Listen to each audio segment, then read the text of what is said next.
Welcome to the Tech Egg. Don't get scrambled. Enjoy the video. You begin by verifying two essentials: the Google account and the exact phone number used to create the backup.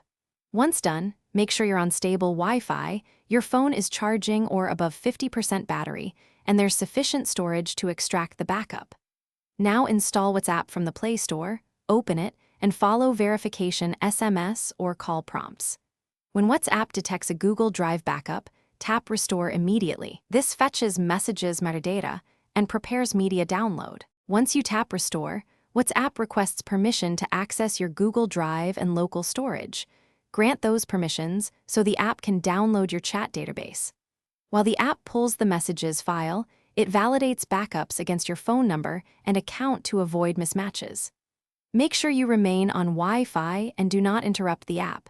Message bodies appear first, and media like photos and videos will continue downloading in the background after messages finish restoring. After messages restore, complete your profile setup and allow media to sync fully over Wi-Fi.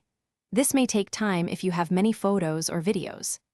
If WhatsApp reports no backup found, double-check the Google account signed into your phone and the backup date inside Google Drive settings, then repeat verification. If the backup is corrupted or incompatible, try restoring a recent local backup from your device's WhatsApp databases folder, or reach out to Google/WhatsApp support as a last resort. Thanks for watching. Consider subscribing if I helped unscramble your problems.